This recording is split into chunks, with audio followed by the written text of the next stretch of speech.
Hello everyone and welcome back to the Blues Focus channel. In today's video we are going to be previewing the game against Millwall that is coming up on Saturday at St Andrews, a return for the likes of Gary Rowett and some former players as well from the Millwall side.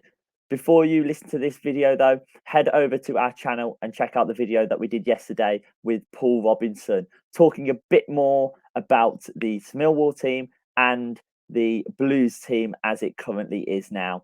But in this video, as I said, we're going to be looking forward to the game that's coming up on Saturday against a Gary Rowett Millwall team that is going to be a tough test.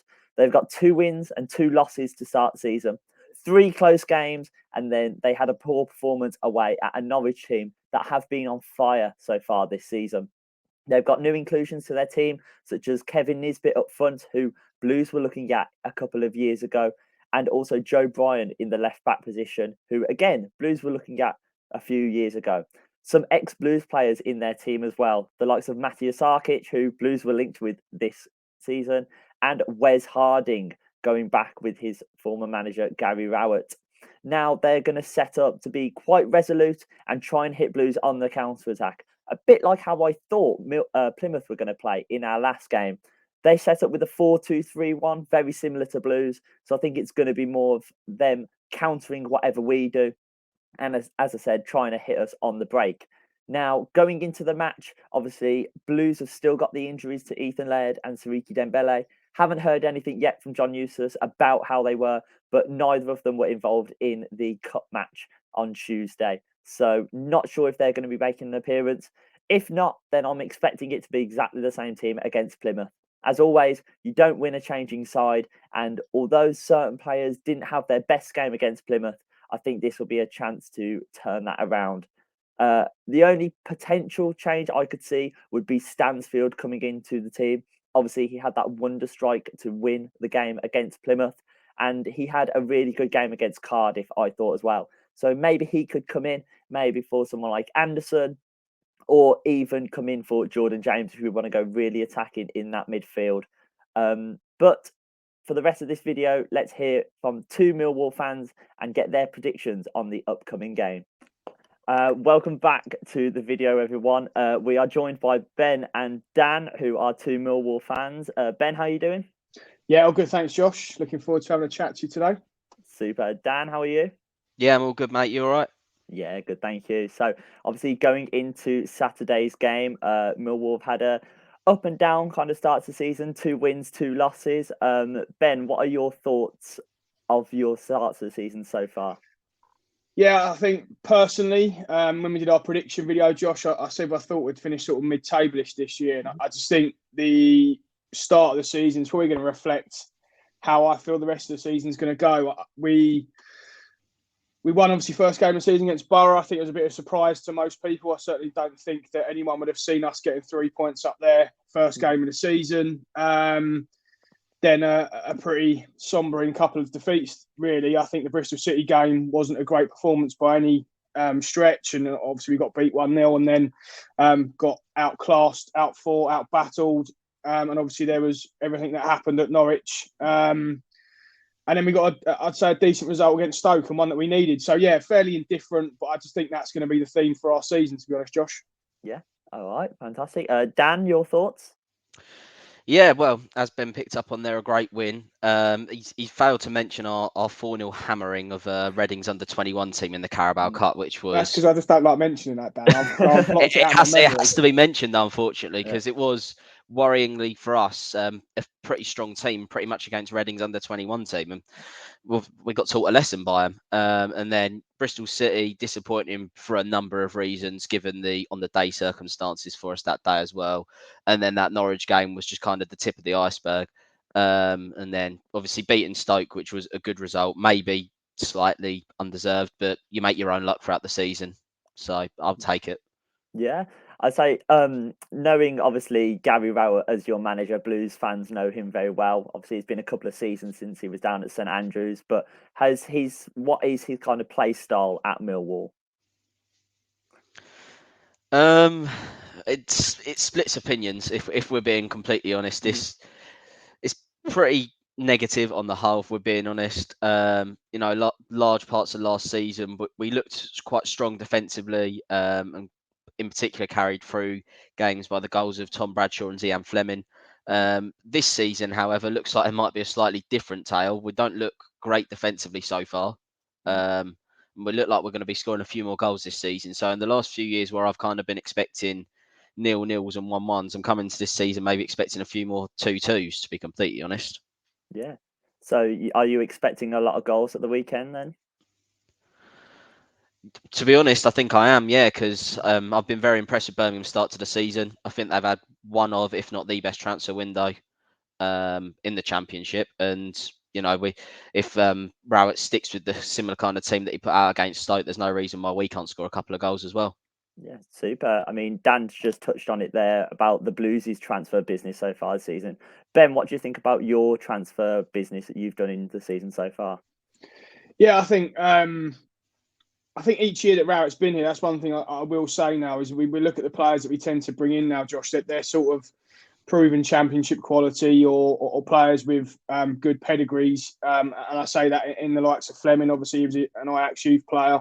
Casper de Norre, who we got in from Belgium this year, played in the Champions League. So the pedigree and player that we're starting to attract and being able to get in is certainly improving. Joe Bryan come in this year, obviously, again, very solid championship player, obviously played in the Premier League with Fulham. We got in Kevin Nisbet as well pretty early on in the window. We targeted him in January. I think if we'd have had Nisbet last year and we got him in January, I do think we might have made that top six. So, yeah, on the whole, I think a pretty good transfer window in terms of the actual, if you single out the personnel that we've got in, I think the issue that we're starting to see is that we every window we seem to have quite a high turnover, whether that be just the number of loan players that we have in or we let a few players go. The squad's looking a little bit light in certain positions, and we're hoping for some business today, and I think it is more hope than expectation. But yeah, I'd say on the whole, it's a pretty decent window that we've had in terms of have we improved players from last year in certain positions, and I'd say yes. Yeah, fantastic. I mean, again, Ben just touched on it there, Dan, but are you expecting any new faces coming in the door in the next couple of days? I'm certainly, Rowett's always kind of said he wants to add another attacking player to the squad, so I'm hoping that's in the pipeline. I'd also like to see us try and sign a centre back because I think we're not only a little bit light in natural centre halves, but also a little bit light in the quality of our centre halves as well, particularly given a few injury prone. So I'd like to see us bring a centre half in, but I think he will prioritise getting his forward player in. So hopefully we get two, but I'm just expecting one. Fantastic. I mean, we've kind of talked about a certain player before that Blues are linked with at the moment, Ollie Burke, that you'll know a lot about. Ben, what are your thoughts on Ollie Burke and a potential move to the Blues? Yeah, I think like Gary Rowett, really, Josh. I think he splits opinion with the fan base. He hadn't done a great deal with us in the two spells that we had him on loan. That being said, he did flourish, I would say, towards the back end of last year when, as a whole, we were struggling just to get some results. There was a couple of performances that stick out that he did quite well. But generally, I would say if we'd signed him again this window, I'd be pretty underwhelmed just over what he'd done. I think look, he's a forward player, so you've got to naturally look at his output, how many goals and assists has he made for the club, and they're pretty low. I can't imagine he's in five for probably combined goals and assists over his two spells. So, yeah, I think look, he's again probably a player of good pedigree. He's had some big moves in his time. You might get more out of him than we managed to over two loan spells. But yeah, good luck with that one. Yeah, Dan, your thoughts? Yeah, I think all you have to do is kind of look at Burke's kind of record and the number of clubs, especially given the fact he moved for quite big transfer fees in his career. I think it was to Leipzig and then to Sheffield United. He accumulated some quite big transfer fees. But as Ben said there, he's a player that massively splits the fan base. You've got some of our fans on Twitter saying, if he's available, I'd get him back in. And then you've kind of got half our fans saying, no, we don't need him. And I kind of sit in the middle of that, to be honest. I think to sum him up perfectly, he's probably a speedboat with no driver. He just needs to as Ben said, I think there's clearly a player in there somewhere, and we've seen glimpses of it, but we haven't seen it consistently enough. So if you can get that consistency out of him, I think there is a very good player in there. But it's about getting that consistency out of him. I think he's probably a little bit more interested in stuff that maybe goes on off the pitch as well, such as kind of his personal life and family. And he's now in a relationship with former Towie star Megan McKenna. I don't know much about Towie, some corner of star she might not be. He's with Megan McKenna now. And they seem to be on holiday every week, so that maybe tells you a little bit where his head's at rather than on the football pitch. Yeah. Okay then, but I'd say look forward. He's one that we've been linked with, and it was kind of an eye raiser because obviously I'd seen him at Millwall and not really picking up trees, so it was a bit of a ooh. So we'll see what happens with that. But moving on, we've talked about that yesterday. We did a podcast with Paul Robinson, who obviously is at Millwall now. What have you seen from him since he's come in? Obviously, he's a coach. He's worked under Gary Rowett. So, what kind of qualities have you seen him bring into this squad? I think he's helped made the problem is with our coaching staff, they're all very defensive minded, which is probably where we've been so good defensively over the last few years. So with him and other coaches, he's certainly helped up strengthen the defence and probably put a bit more belief into the players to try and, we'd always kind of been a bit more of a yo-yo club between League One and the Championship. We're now very much a established kind of upper mid-table Championship team. So I think he takes credit for that and helping make our defence very strong along the way. Yeah, super. Ben, I was saying before that in that podcast, we asked him what his thoughts on the season were, and he said that he wanted to get Millwall promoted. What are your thoughts on that comment? I mean, look, I admire his expectations, and his dreams of getting us there. I think, look, Rowett's been quite clear with that as well over the last couple of years, that when we've been in and around the playoffs, that's been the goal, is to get us to the Premier League. I think the reality of that is that we're going to be a little bit short again. Last year, as I said, we just fell short, obviously, the final of finalist hurdles, if you like, obviously being 3-1 up at half-time to get into the playoffs. But I think this year the league's very strong. The 3 teams that have come down from the Premier League, I would say, are better than the 3 that came down last year, and the 3 that have come up, I would say, are really strong as well. So I think the league as a whole has just improved. It's going to be tough for us to get near, I would say, even the playoff places, in my opinion. But look, you've got to admire their want to get there. And I think if he said anything different, we'd all be going, well, what's the point, really? So yeah, look, I admire it. Rowett's obviously, as I say, he's been quite vocal in saying that's the goal for the squad. Players always come out and say it as well. So yeah, the dream's there. Whether it's a reality or not is probably something different. Yeah, super. I think there's a lot of teams this season that are kind of in that middle pack that want to be able to push, but they don't quite want to say that that's what they want to do. But if you've got your manager and your coaching staff saying that, then that's always a good thing. Obviously, moving on to Gary Rowett, Blues know a lot about Gary Rowett. Obviously, he was a brilliant manager when he was with us, and when he got sacked, it was a very decision that the fans didn't really agree with. And since then, we've kind of been playing catch up, really trying to get back to that position. So when he first joined Millwall, Dan, what was the kind of feeling around the club with him coming in, and has that changed as the seasons have gone on? Yeah, I think when we came in, I think it kind of felt like a little bit of a coup, to be honest, because we'd had Neil Harris, and the season before we'd finished 21st. And if you ignore Rowett's pretty disastrous 6-month spell at Stoke, on the whole, he's had a pretty good record up and down Championship, League One, League Two, with Derby and obviously Blues and Burton as well. So I think we was quite happy to get him in, and we started off really strong. And obviously there was last season where we should have made the playoffs, but I do believe in the COVID affected season when he came in, if COVID hadn't came around, I think we probably would have made the playoffs that season as well. So when he came in, I think he had the full support. As his time's kind of gone on a little bit now, I think he's become a bit more. I think he's worn down the fan base a little bit, and we've probably worn him down quite a bit as well. It's just the style of football. I spoke about it on a recent pod that we did. Style of football, like it struggles to get the crowd involved in games. Millwall's well known for being a tough place to go to, but it kind of feels like we've lost that fear factor a little bit because Rowett's football struggles to bring the crowd into it, but he has improved us away from home. So, it's kind of swings and roundabouts a little bit. Yeah, I know that was one thing when he was at the Blues, that home record wasn't amazing, but away record was so much better. Ben, what do you think? What are your thoughts on Gary Rowett? Yeah, similar really, to be honest, Josh. I mean, when he came in, I was really, really happy with the appointment. As Dan said, kind of everywhere he'd been, he'd got clubs in and around that playoff spots. Certainly a proven manager in the league. As I said, in terms of personnel that we've got in, I would say now we're a proper championship side. I think Neil Harris was doing a great job of the League One side in the championship. So I think we are a proper championship team now, the players that we've got. It's a difficult one.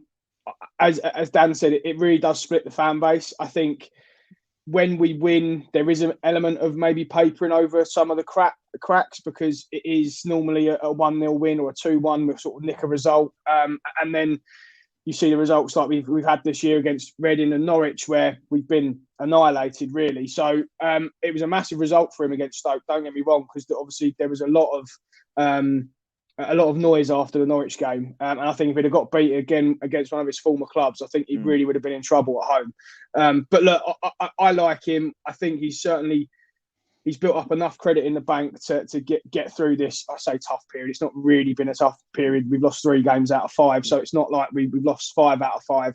I think it is just that style of play thing. Again, as Dan said, with the way he plays, we do really struggle to get the crowd involved. And with us not having strong home form, that's where we could lose out on being higher up in the league this year. It was poor towards the back end of last year. It really does need to improve this year if we're going to make, as I say, any sort of playoff push. But yeah, I like Rowett.